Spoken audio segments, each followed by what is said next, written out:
नमस्कार। पिछले कई दिनों से लगातार हम लोग आचार्य रामचंद्र शुक्ल जी के हिंदी साहित्य का इतिहास पर चर्चा कर रहे हैं। कल की वीडियो में हम लोगों ने बिसलदेव रासो को देखा था और यह भी देखा था कि बिसलदेव रासो का जो नरपति नाल हैं उन्होंने ही बिसलदेव रासो की रचना की है। उसके बाद हम लोगों ने ये भी दिया कि इसी रचना के अंतर्गत इसी ये छोटा सा एक ग्रंथ है और इसी ग्रंथ के अंतर्गत उसके निर्माण काल के बारे में भी बता दिया गया है, जिसमें कहा गया था कि 1272 मझार अजैठ बदी नवमी बुधवार नाल रसायन आरंभ भई शारदा टूठी ब्रह्म कुमारी। फिर आगे हम लोगों ने ये भी चर्चा किया था कि इसकी कथा जो है बिसलदेव रासो में 4 खंड है और इसकी कथा का जो सार है, जो सारांश है वो इस प्रकार है। 4 खंड है तो पहले खंड के अंतर्गत मालवा के भोज परमार की पुत्री राजमती से सांभर के बिसलदेव का विवाह होना।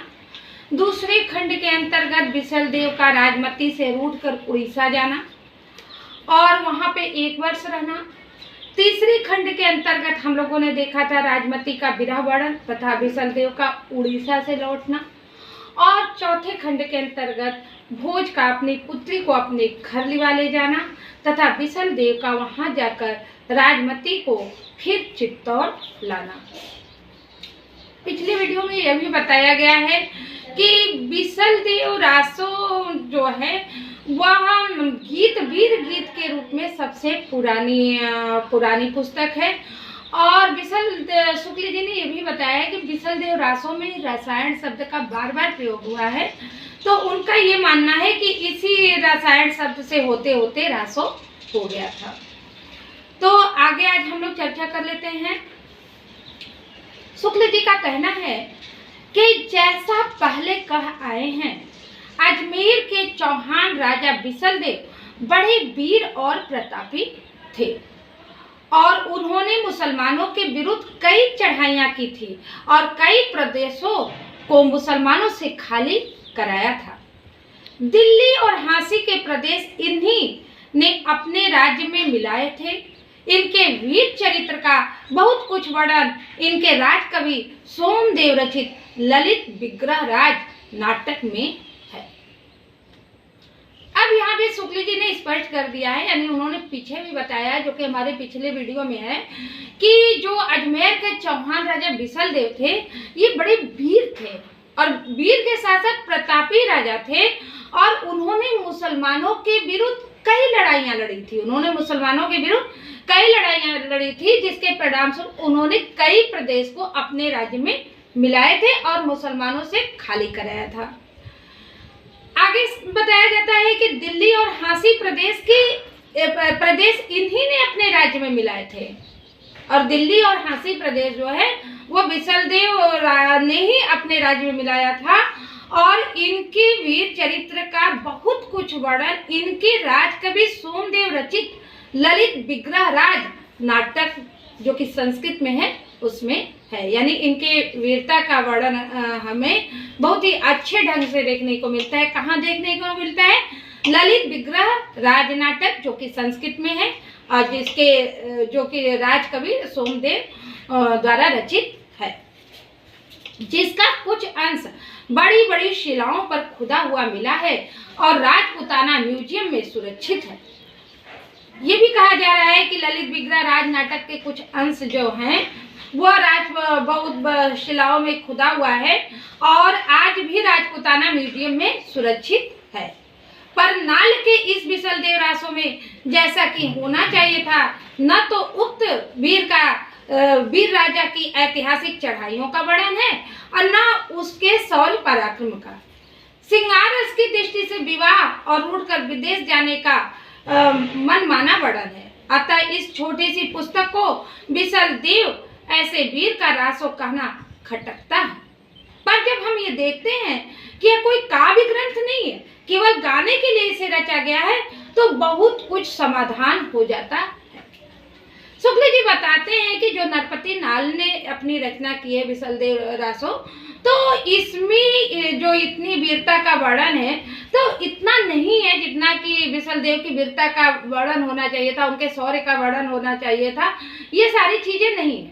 हाँ, श्रृंगार रस की दृष्टि से अगर देखा जाए तो भी वो जो ये रूठ कर यहाँ विदेश जाने का है जो वर्णन है वह मनमाना ढंग से किया गया है। लेकिन इस आधार पे शुक्ल जी कहते हैं कि ऐसे वीर का रासो कहना खटकता है, यानी ऐसी पुस्तक को विसलदेव ऐसे वीर का रासो कहना खटकता है। लेकिन फिर शुक्ल जी ही कह रहे हैं कि लेकिन जब हम ये देखते हैं कि ये तो कोई काव्य ग्रंथ है नहीं, ये तो गाने के लिए रचा गया था, तो ऐसे है तो इस पे बहुत कुछ समाधान हो जाता है कि हाँ, जब गाने के लिए रचा गया है तो इसे हम रासो कह सकते हैं। आगे, भाषा की परीक्षा करके देखते हैं तो वह साहित्यिक नहीं राजस्थानी है। आप विसलदेव रासो की भाषा के बारे में शुक्ल जी बताते हैं कि यदि हम भाषा की दृष्टि से देखते हैं तो विसलदेव रासो जो है वो साहित्यिक नहीं वरन राजस्थानी है। अब कुछ उदाहरण भी दिया गया है, जैसे सूकई छह, इसका मतलब होता है सूखता है। पाटन थी मतलब पाटन से। भोज तड़ा यानी भोज का। खंड खंडरा यानी खंड खंड का। इस ग्रंथ से एक बात का आभास अवश्य मिलता है, वह यह कि शिष्ट काव्य भाषा में ब्रज और खड़ी बोली के प्राचीन रूप का ही राजस्थान में भी व्यवहार होता था। साहित्य की सामान्य भाषा हिंदी ही थी जो पिंगल भाषा कहलाती थी। विसलदेव रासो में बीच बीच में बराबर इस साहित्यिक भाषा को मिलाने का प्रयत्न दिखाई पड़ता है।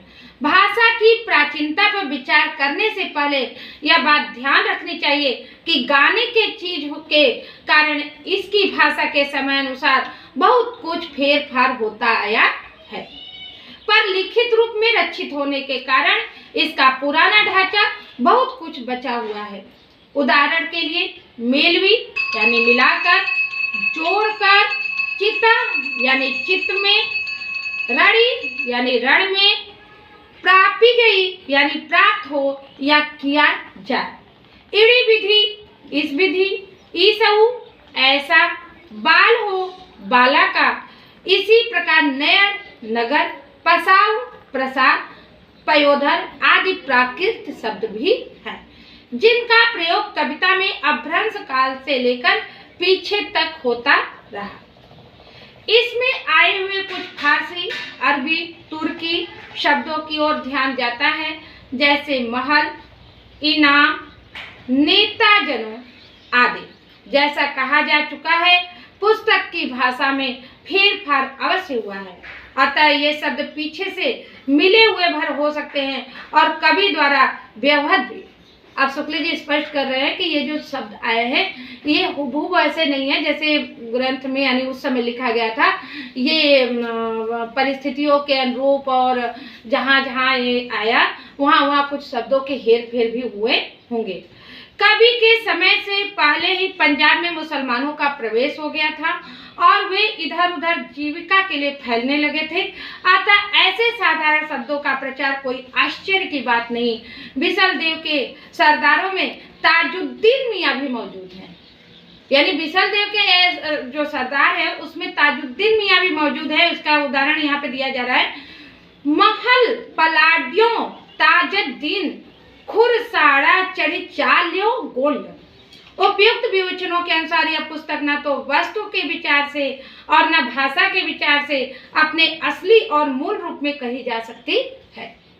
राय बहादुर पंडित गौरी शंकर हीरा चंद ओझा ने इसे हमीर के समय की रचना कहा है, पर नरपति नाल की पोथी का विकृत रूप अवश्य है, जिसके आधार पर हम भाषा और साहित्य संबंधी कई तथ्यों पर पहुंचते हैं। ध्यान देने की पहली बात है, राजपूताने के एक भाट का अपने राजस्थानी में हिंदी का मेल करना, जैसे माती का आखा किया, चंदन काठ का मांडवो, सोना की चोरी, मोती की माल इत्यादि। इससे यह सिद्ध हो जाता है कि प्रादेशिक बोलियों के साथ साथ ब्रज या मध्य देशी की भाषा का आश्रय लेकर एक सामान्य साहित्यिक भाषा भी स्वीकृत हो चुकी थी, जो उच्चारणों में पिंगल भाषा के नाम से पुकारी जाती थी। अब फ्रांस के योग से शुद्ध राजस्थानी भाषा का जो साहित्यिक रूप था वह डिंगल कहलाता था। यह स्पष्ट कर दिया गया कि अभ्रंश के युग से शुद्ध राजस्थानी भाषा का जो साहित्यिक रूप था उसे डिंगल कहते हैं, और अभ्रंश के युग से ब्रज भाषा का जो साहित्यिक रूप है उसे हम पिंगल कहते हैं। हिंदी साहित्य के इतिहास में केवल पिंगल भाषा में लिखे हुए ग्रंथों का ही विचार कर सकते हैं। दूसरी बात जो कि साहित्य से संबंध रखती है, वीर और श्रृंगार का मेल है। इस ग्रंथ में श्रृंगार की ही प्रधानता है, वीर रस किंचित आभास मात्र है। संयोग और वियोग के गीत ही कवि ने गाए हैं। अब बिसलदेव रासो के बारे में एक पद दिया गया है, उसकी एक लाइन हम लोग देखते हैं। परड़प चाल्यो बीसल राय, परड़प चाल्यो बीसल राय, चौरास्या सहुलिया बुलाए। फिर से देख लेते हैं। परड़प चाल्यो बीसल राय, चौरास्या सहुलिया बुलाए। परड़प यानी ब्याहने, जब बीसल राज ब्याहने के लिए चलते हैं तब चौरास्या यानी सामंतों को, आसहु मतलब सब, तो जब ब्याहने के लिए चलते हैं तो वो सभी सामंतों को अपने साथ बुला लेते हैं। पिछले वीडियो में भी हमने बिसलदेव रासो के बारे में चर्चा की थी। आज हम लोग फिर से एक बार मुख्य मुख्य बातें देख लेते हैं। बिसलदेव रासो, जिसको कि ऐसा माना जाता है कि नरपति नाल कवि विग्रह राज चतुर्थ उपनाम बिसलदेव रासो का समकालीन था। अब कदाचित यह राजकवि था। इसने बिसलदेव रासो नामक एक छोटा सा यानी 100 पृष्ठों का ग्रंथ लिखा है, जो कि वीर गीत के रूप में है। अर्थात ये माना जा रहा है कि नरपति नाल ने 100 पृष्ठों का एक बिसलदेव रासो नामक रचना की है, जो कि वीर गीत के रूप में प्रसिद्ध है। अब इसमें ही इसी रचना में इसके निर्माण काल के बारे में बताया जाता है कि 12 से 72 मझार, जैठ बधी नौमी बुधवार, नाल रसायन आरंभ भई, शारदा टूठी ब्रह्म कुमारी। तो उस 1272 का मतलब जो होता है वो 1212 है, और उस समय जो विक्रम संवत ज्येष्ठ बदी नौमी बुधवार को देखा गया था, अरे ज्येष्ठ बदी की नौमी को देखा गया था, तो बुधवार ही पड़ता था। यह पुस्तक जो है वो 4 खंड में है। पहली खंड के अंतर्गत मालवा के भोज परमार की पुत्रिका राजमती जो है, इनका बिसलदेव से विवाह किया जाता है।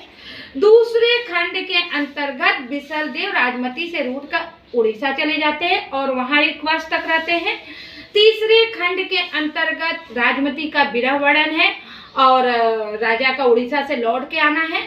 और चौथे खंड के अंतर्गत भोज का अपनी पुत्री को अपने घर रिवाज ले जाना और बिसलदेव का वहां जाकर राजमती को फिर से चित्तौड़ लाना।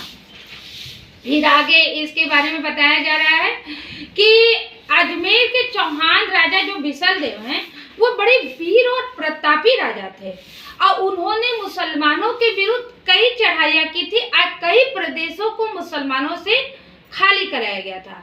लेकिन जो बिसलदेव रासो में है वो इतने पराक्रम का, राजा के इतने शौर्य का वर्णन नहीं किया गया है, जो कि कवि को खटक रहा है। लेकिन फिर कभी जो कि आचार्य रामचंद्र शुक्ल जी को खटक रहा है कि भाई जिस हिसाब से उनके शौर्य का, उनके पराक्रम का वर्णन होना चाहिए, उतना बिसलदेव रासो में नहीं है। लेकिन फिर शुक्ल जी कहते हैं कि यदि इसे हम वीर गीत के रूप में देखते हैं तो फिर कोई आपत्ति नहीं होती है। और बिसलदेव रासो के जो गीत है उस गीत में है कि परड़प चाल्यो बिसल राय, चौरास्या सहो लिया बुलाए। यानी जब बिसलदेव जो ब्याह करने के लिए चलते हैं तो अपने सभी सामंतों को अपने साथ बुला लेते हैं। तो अगले वीडियो में हम लोग चंदर बरदाई को विस्तृत रूप में देखेंगे और मेरी पूरी कोशिश रहेगी कि चंदर बरदाई को विस्तृत रूप में हम लोग देखेंगे और एक ही वीडियो में समाप्त करने का प्रयास करेंगे। अभी तो मेरी ये भी इच्छा है कि अभी हम लोग एक व्याख्या के रूप में चल रहे हैं और किताब ले रहे हैं, और इसके कुछ चीज़ें जो मुझे समझ में आता है कि शायद इसीलिए बहुत सारे लोग इस पे की रुचि नहीं होती है कि इतना बड़ा किताब पढ़ना है, और ये है तो हमें इसीलिए मैंने किताब के एक एक शब्द को लिया है और किताब से ही पूरा पढ़ के व्याख्या बता रहे हैं। लेकिन जब हमारा ये वीरगाथा काल समाप्त हो जाएगा तो एक बार इनकी मुख्य बातों को, पूरे इसके मुख्य बातों पे हम लोग चर्चा करेंगे। और कल के वीडियो में हम लोग चंदर बरदाई को देखेंगे। और फिर से वही बात कर रहे हैं कि यदि आप हिंदी से संबंधित किसी भी प्रतियोगी परीक्षा की तैयारी कर रहे हैं तो प्लीज़ एक बार आप हमारे वीडियो को क्रमबद्ध ढंग से देखिए। मुझे पूरा भरोसा है कि हिंदी साहित्य के प्रति आपकी रुचि भी जागृत होगी, विश्वास भी प्रबल होगा, और अपनी परीक्षा को आप अच्छे अंकों के साथ उत्तीर्ण भी कर लेंगे। और हम केवल ये किताब को ही लेके व्याख्या नहीं, जब हमारा एक वीरगाथा काल समाप्त हो जाएगा तो इसके बाद मैं शुरू से लेके मतलब जितने इस पार्ट में, इस भाग में जो भी मुख्य बातें होंगी उस पर पुनः हम चर्चा करेंगे। और मैं आचार्य रामचंद्र शुक्ल जी के हिंदी साहित्य का इतिहास पे, पूर्ण इतिहास पे चर्चा करने का प्रयास करूंगी। तो फिर से वही बात कहूँगी कि यदि आपको यह वीडियो पसंद आया हो तो प्लीज़ इसे अधिक से अधिक लाइक कीजिए, शेयर कीजिए और सब्सक्राइब करना मत भूलिएगा।